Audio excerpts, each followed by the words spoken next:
Estamos de regreso en Matinal. Muchísimas gracias por su sintonía y les presentamos nuestro siguiente invitado. Se trata de Teodoro Tejada, ingeniero civil, estructuralista, especialista en fiscalización forense, expresidente del CODIA y subsecretario de Obras Públicas, ex subsecretario de Obras Públicas.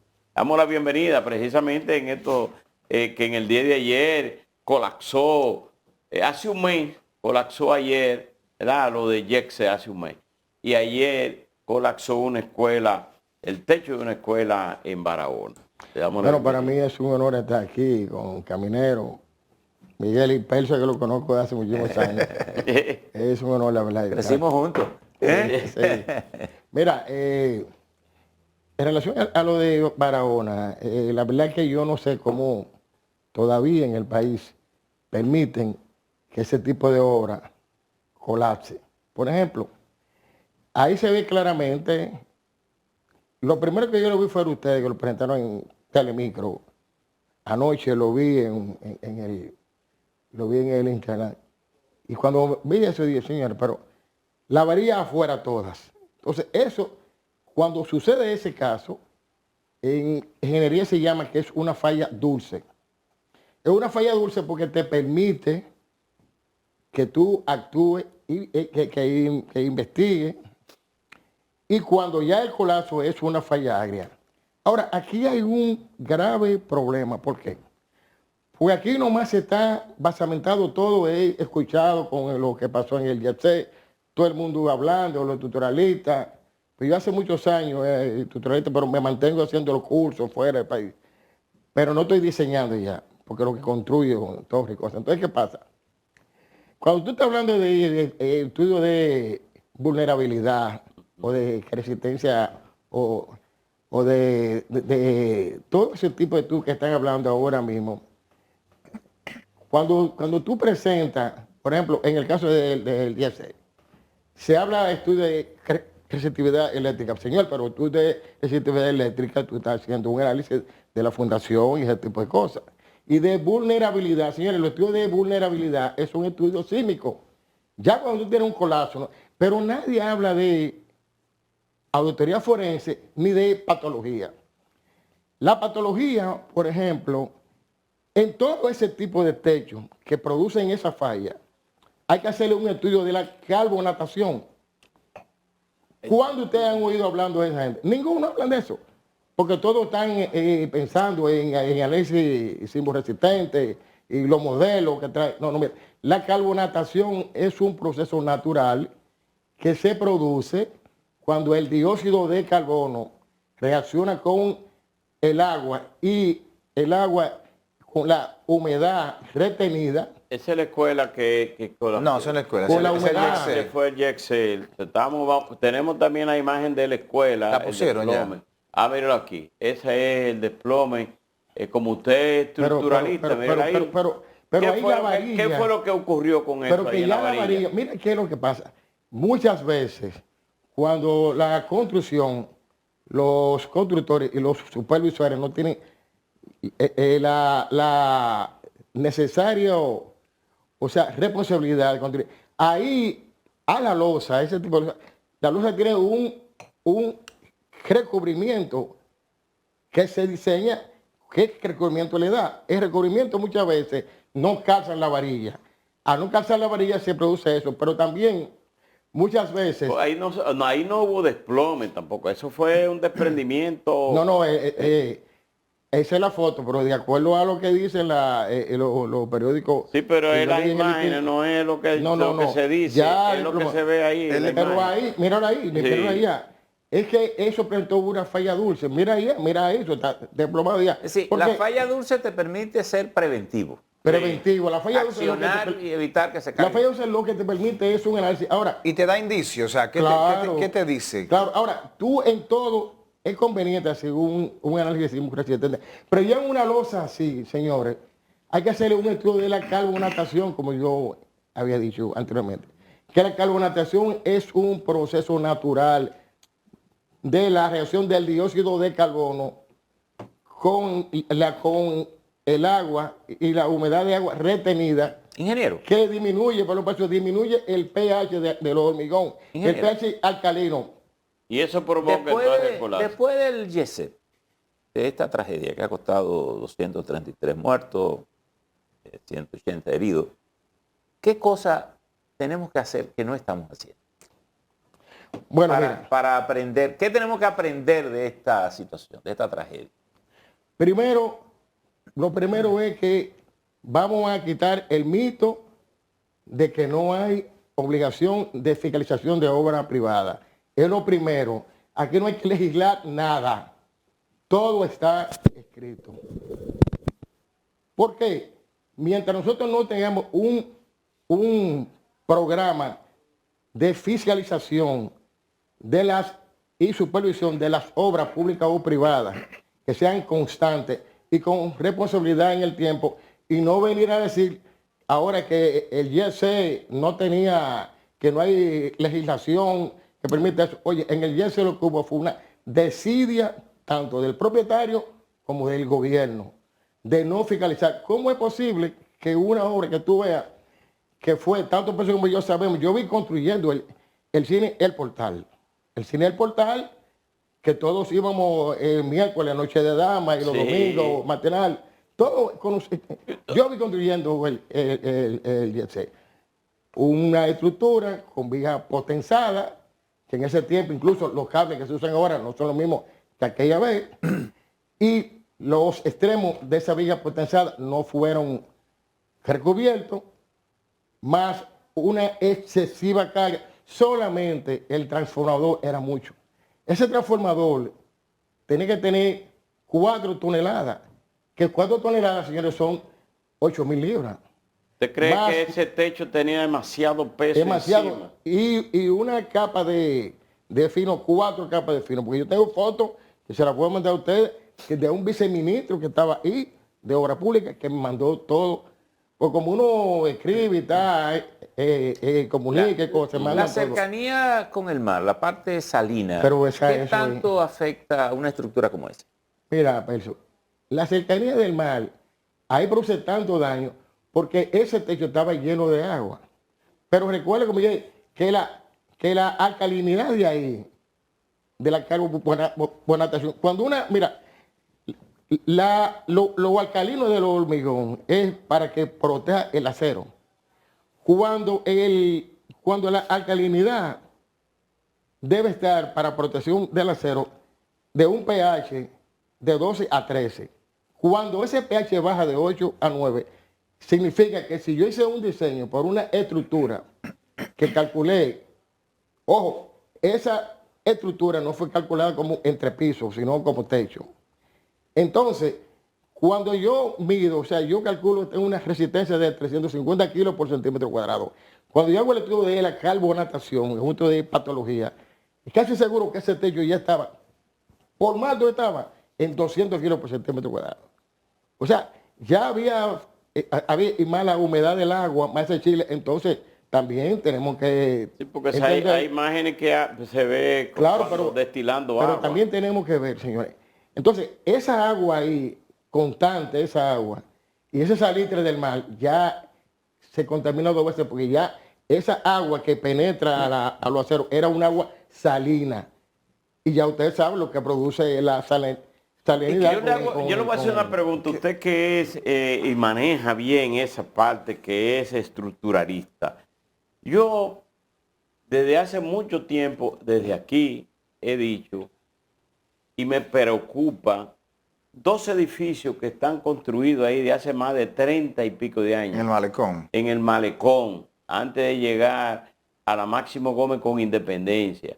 Hay 2 edificios grandísimos que yo pienso que eso en cualquier momento puede colapsar, porque si hay, digo, yo no soy ingeniero, yo no sé nada de eso, pero se le pregunto, usted que es estructuralista y es especialista en fiscalización forense, ¿qué puede ocurrir con esos edificios que supuestamente se paró? Algunos dicen que es por problemas internos entre los socios y otros dicen que fue que se detuvo por mal construcción. Entonces, ¿qué está pasando? ¿Puede eso colapsar?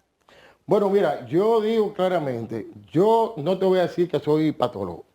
Yo tengo un diplomado en patología y estudio de alto grado en España, que he ido a hacer curso de patología.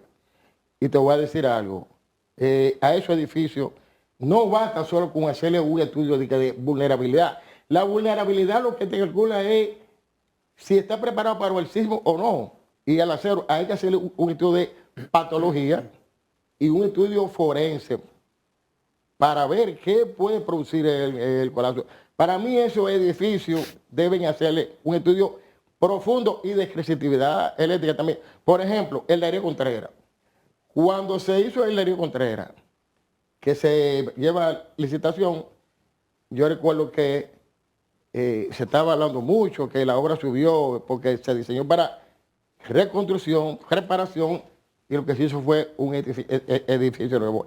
Yo recuerdo que Karen me llama a mí, me dice, mire, ingeniero, como usted aporta mucho el tema, yo necesito que usted me ayude en esto, a ver qué es lo que está pasando. Cuando él me enseña un estudio que hizo Reginald García y Héctor O'Reilly de resistividad eléctrica y de vulnerabilidad, el acero que tenía el Darío Contreras en ese entonces era de 2 pulgadas, ahora lo máximo es de 1. Y ya esas 2 pulgadas, las columnas estaban tan corroídas que ni de 1/4 casi daba. Eminentemente había que demolerlo y fue lo que hizo Gary correctamente, demolerlo. Ese edificio hay que analizarlo. Estamos hablando en el caso... O demolirlo en el caso, antes que ocurra cualquier desgracia. Estamos hablando del caso de IEXE y de otras estructuras viejas que obviamente a la vista de muchos y según especialistas tienen inconvenientes. Pero me gustaría saber tu opinión con construcciones nuevas. ¿Se están haciendo con la rigurosidad? ¿Se están haciendo con los estándares de la construcción? ¿Hay construcciones, de acuerdo a tu juicio, que tú has visto, por lo menos a simple vista, que son nuevas, que tienen problemas estructurales, que tienen vicio de construcción? Bueno, mira, en este país, Miguel, ocurren varios aspectos sobre esa pregunta. Por ejemplo, este es un país que las obras ilegales construidas ronda para mí el 80%. Todas esas obras ilegales. Ahora, tuve edificios hasta multipiso prácticamente en la acera y nadie fiscaliza y nadie para nada. Nadie para nada. Y cuando produce el colapso, por ejemplo, mi ve en lo del YC no ha hablado nada, el Ministerio de Vivienda no ha hablado nada. Pero cuando el edificio de San Cristóbal, el cuarto nivel que se recortó, ahí hicieron un estudio, ahí se entraron ellos. Pero aquí nadie quiere entrar. Entonces, las obras que ya a partir del 3 de agosto del 2021, la ley 160-21 en su artículo 5 crea el Ministerio de Vivienda, Hábitat y Edificaciones. Fíjate que el mismo ministerio está cometiendo algo garrafal, que la sigla pone MIBE. No. La ley dice MIBE con H, porque es Hábitat. Entonces, a partir de ahí, en el artículo 6, traspasa ya la dirección de tramitación del plano a obra pública, al MIBE. Entonces, yo fui firmante del reglamento 001 de antisísmico del 2011. Yo representé al director del INDI, el ingeniero Frank Rodríguez, en paz descanse. Yo era el subdirector ejecutivo del INDI y gerente de proyecto a la vez. Y yo fui firmante. Toda obra que tenga permiso del MIBE está correctamente analizada con elementos antisísmicos, porque hay un reglamento para eso, incluso se está fiscalizando ahora, pero las obras legales, las que tienen su permiso, ahora en este país, una gente que el ayuntamiento o las alcaldías le da un permiso que solamente tienen potestad para otorgar permisos de uso de suelo, con ese permiso de uso de suelo, la gran mayoría empieza a construir. Y el que va a fiscalizar, el ingeniero nada más tiene que tener un par de 2,000 pesos para decir, mira, y se pasa normal, porque esto es un país de vagabundos. Entonces, las obras legales que tienen su permiso del MIBE están correctamente. Ingeniero. Pero la fiscalización entra, ¿por qué? Porque no importa, perdón, pero no importa que tú tengas el permiso, sino una fiscalización, una supervisión de que, por ejemplo, en el vaciado estén conformes y cada vaciado debe hacerse una probeta en cada camión que se vierta el hormigón, y hay que hacer la probeta a ver si cumple. Ingeniero, vamos a ver, usted acaba de mencionar un dato sobre la informalidad, 80% de la vivienda, lo que quiere decir que potencialmente tienen alguna debilidad estructurada. Este país tiene 14 fallas sísmicas activas y tiene la temporada ciclónica, que son 6 meses de cada año.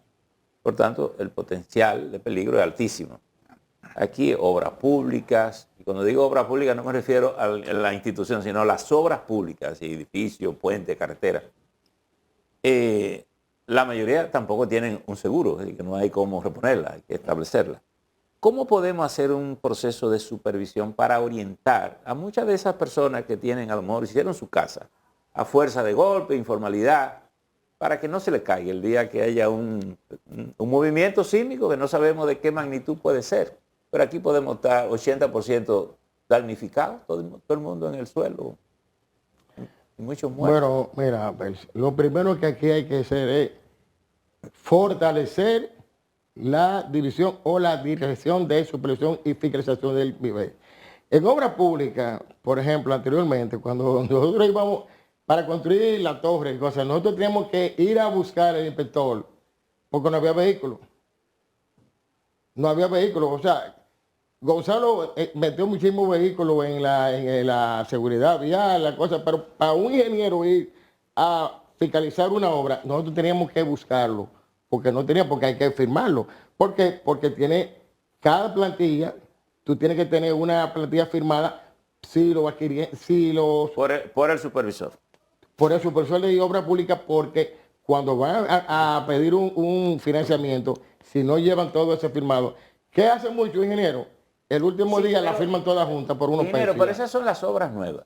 Ay, yo me refiero, yo tengo mi casita, que ya la hice, informal. La tengo, es más, la puedo tener hasta en un terreno que ocupé, que ni siquiera tengo el título. ¿Qué se puede hacer para orientar a esa familia de que no se le caiga esa casita el día que se mueva? Bueno, ahí lo que...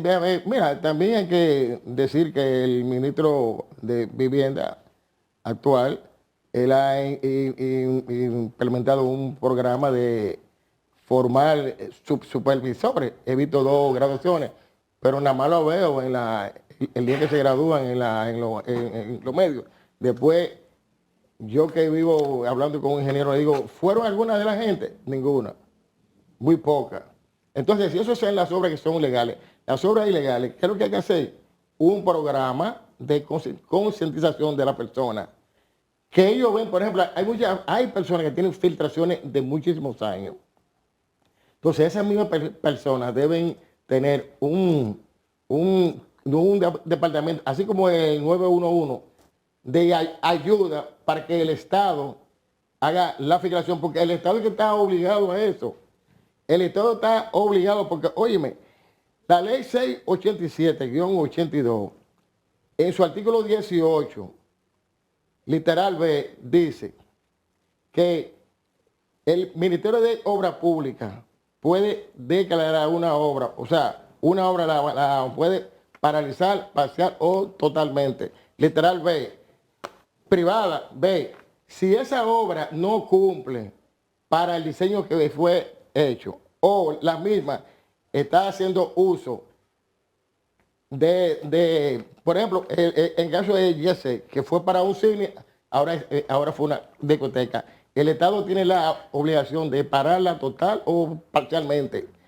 No obstante eso, el artículo 100 de la ley 160-21, que en su artículo 5 crea el Ministerio de Vivienda, en el artículo 100 dice que todas esas atribuciones pasan al MIBE. Por eso yo veo muchos juristas hablando de que obra pública no tiene que ver nada con esto el Ministerio de la Vivienda. Bueno. Su artículo 100 lo pasa. Es más, el artículo 78 de la ley 160-21 dice las atribuciones de obra pública, todas, que es con puente, carretera, todas. Lo que pasa es, caminero, que tú tienes una ley ambigua de un mismo artículo, le saca literales, se lo saca de oído, pero no la modifica. Bueno, pues está bien. Muchísimas Ingeniero, gracias. Vamos a despedir gracias. a Teodoro Tejada, ingeniero civil, estructuralista, especialista en fiscalización forense y quien estuvo como presidente del CODIA y también ocupó el puesto de subsecretario de Obras Públicas. Ustedes, amigos televidentes, no se vayan. Tenemos más contenido aquí en Matinal.